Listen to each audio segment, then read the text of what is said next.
Operation सिंदूर में S-400 defence system की जो इफेक्टिवनेस है वो हम सबने देखी, पाकिस्तान ने काफी महसूस भी करी और सारी दुनिया ने ये नजारा देखा कि इस एयर डिफेंस सिस्टम ने किस प्रकार से पाकिस्तान पर कहर ढा दी। इसने पाकिस्तान की मिसाइलों को और ड्रोन्स को आकाश में ही धूल बना दिया। डर इस कदर था कि पाकिस्तान ने अपने फाइटर जेट्स को भारत के बॉर्डर के आसपास भी नहीं आने दिया, क्योंकि उन्हें डर था कि S-400 का सिस्टम उन्हें आकाश में डिस्ट्रॉय कर देगा।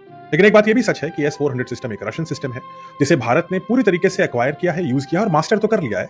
लेकिन अगर अब मैं आपसे ये कहूं कि हम कुछ ऐसा बना रहे हैं जो इंडिजीनियस है, स्वदेशी है और S-400 सिस्टम से कहीं ज्यादा ताकतवर है, मल्टी लेयर्ड है और ज्यादा इफेक्टिव है, तो आप गर्व से फूल जाएंगे। तो वेलकम करिए हमारे नए एयर डिफेंस सिस्टम, जिसका नाम है कुशा।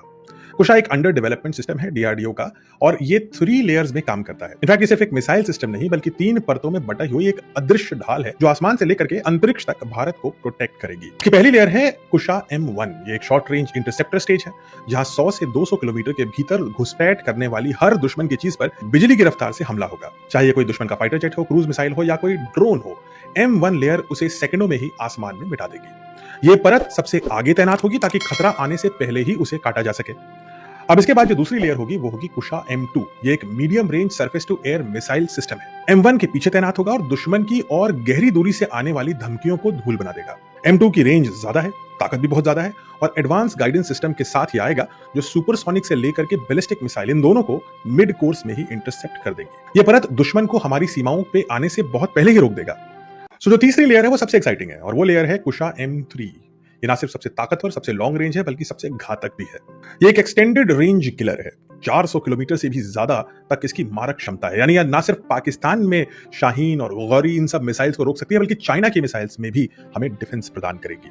इतनी दूरी से वार करने का एक और मतलब है, दुश्मन की जो मिसाइल है वो अपने लॉन्च पॉइंट पे उठते ही खत्म हो जाएगी। और ना सिर्फ मिसाइल खत्म होगी, आप इस लेयर से लॉन्च पॉइंट इटसेल्फ को टारगेट कर सकते हैं। यानी एक मिसाइल छोड़ी तो पूरे का पूरा लॉन्च पॉइंट हम उड़ा देंगे। M3 ना सिर्फ मिसाइल्स और एयरक्राफ्ट को टारगेट करती है, बल्कि अंतरिक्ष से आने वाले किसी खतरे को भी निशाना बना सकती है। यानी कि स्पेस डिफेंस कैपेबिलिटी देगी ये भारत को। ये सिर्फ रक्षा ही नहीं करेगी, बल्कि दुश्मन के हथियार को एयरबॉर्न होते ही खत्म कर देने का बल रखती है। ये तीनों परतें M1, M2 और M3 मिलकर ये जो कुशा है सिस्टम, ये एक मल्टी लेयर्ड एयर और स्पेस डिफेंस शील्ड बनेगा भारत के लिए। यानी आसमान से कोई भी खतरा है, चाहे वो एक छोटा सा ड्रोन हो या मैक 2 की स्पीड तोड़ने वाली एक सुपरसोनिक मिसाइल या एक हाइपरसोनिक मिसाइल जो मैक 7 की स्पीड पर होती है, ये सब भारत को बिल्कुल भी नुकसान नहीं पहुंचा सकती। DRDO का टारगेट है कि इस सिस्टम को डेवलप करके 2028-29 तक हम इसे डिप्लॉय कर देंगे भारत की सुरक्षा में। और जब ऐसा होगा तब कुशा, जो एक इंडिजीनियस स्वदेशी सिस्टम होगा, वो ना सिर्फ भारत का कोई आयरन डोम होगा या स्टील डोम होगा, ये एक टाइटेनियम डोम होगा जो भारत की रक्षा करेगा।